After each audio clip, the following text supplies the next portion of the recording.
Hello there everybody, and welcome to this feature presentation on YouTube. I am King Mac, your hamburger pal. Thank you all for watching. Be sure to enjoy a hot fresh cheeseburger along with some delicious golden french fries, a tasty milkshake, and a nice soft drink. Also be sure to grab some hot buttery popcorn while you're at it as you enjoy this episode of TTBurger Game Reviews on YouTube.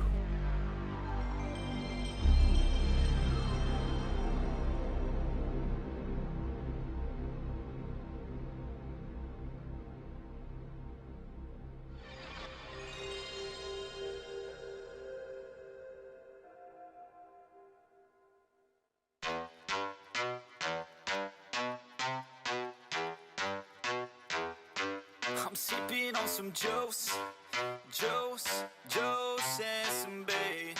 Attention people! Hut! It's General Tony here at your service, bringing you more TTBurger game reviews here on YouTube. We're back with the Iron Man franchise reviewers reviewing episode 258, part 5 of 11 parts. That's right, one of the biggest part reviews on my channel here so far. Continuing the Iron Man franchise review here by 3DO with the console games here that we're looking at for the PS1, PS2 and stuff.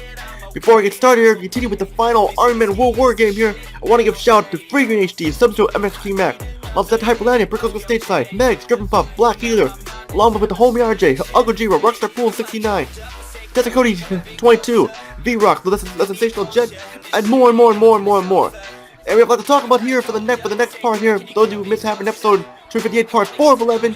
Here's an Iron Man style TTBurger recap, show you what you missed. I took a look at Iron Man World War Battlefront of the PlayStation exclusive and gave it a 4.5 out of 10 because it was an improved game, but it's still very lacking. You can finally strafe and Iron Man was better, but it doesn't mean the game was good at all or anything like that. It was still bad, but you know, it was getting there and stuff like that to being good, but still, there are good Iron Man games out there, like I said. We have to go through these first before we can get to the good ones.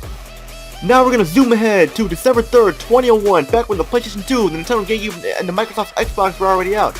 And we had a PS1 game here still released, and you think, well, what could they have done here?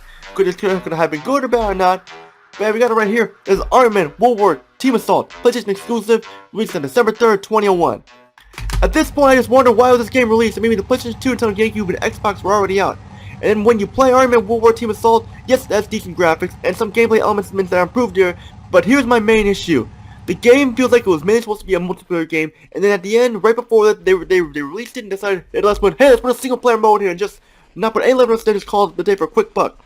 The first problem you'll notice with the single player is that this game is squad-based and not in a good way. I like squad-based shooters and stuff like that, but here you pick two characters with specialties, like one could be a sniper, one could be a heavy weapon specialist, an explosive specialist, a language decoder, master disguise, and more. And there's nothing wrong with that. It adds playability to the game. But then you find out something. The main problem. You have to control both characters in each mission manually. You have no option for your partner to follow you. This is a game killer because why is there no option for your partner to follow you automatically? I know I'm going to get shit for complaining about this, but it feels like a chore to get this game done in Mad Men stuff like that. And it feels like a chore to get this game done. Like there are times where you are at the end of the level where you have to go back to get your partner and get killed and you have to start all over again. It is a major problem here. I never saw anything like this at the time. And on top of that, there's barely any story, less story than before. At least the other Iron Man games had opening cutscenes and stuff to tell you what's going on. Here, this has nothing. It almost feels like Unreal Tournament Iron Man Edition, and it definitely feels that way.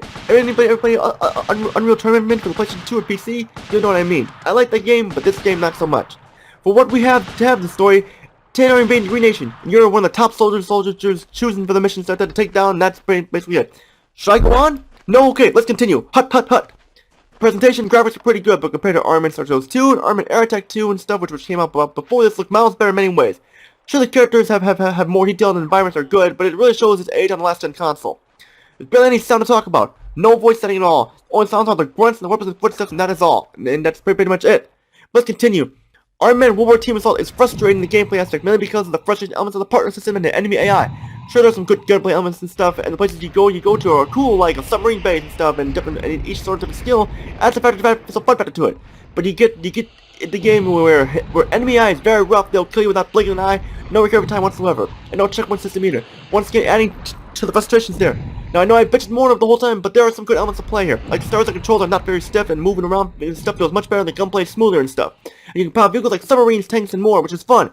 But that's everything I can mention. And that's about the good though. But because of this partner system and the fact that we had better army games around this time and stuff, this game feels obsolete with no surprise at all. There is cooperative play, but never play. But those of you who play, let me know how it is and stuff like that. Because Iron Man World War was dead at this time. It's time to move on to new Iron Man franchise, which is what we'll do here soon. I do not have much to say about this, so I'm ending this review quickly here. Final thoughts. Avoid this game at all costs. This game is bad, worse than the other Army Men games like that. Sure, it has better controls like that, but that doesn't save the game at all. The score I'm giving it is a 1.5 out of 10 because of the graphics like that and some smoothing controls, but the game is basically a waste of time and money. It's pretty much called Unreal Tournament Army Men Edition with no care level ever into it at all. And that's it for episode 258, part 5 of 11. Stay tuned, we're gonna dive into a new Iron Man series here, Iron Man Sergeant's Heroes. Now I know we're gonna talk about Air Attack after World War, but I changed my mind when we do Sergeant's Heroes next. How does this game fare? We have new characters like Sergeant Hawk, Colonel Grimm, Happy Grimm, Vicky Grimm, Thick, Hoover, Rip, Scourge, Shrap, all of those people said that, and General Plasto, the Tan Army. How does this game fare? Found out, which all I can say is Tony. Peace now. Have ready to steal my review of Iron Man Sergeant's Heroes for the PlayStation. Take care, everybody. Can you come a bit closer? I need closure, and this shit ain't over till it's over.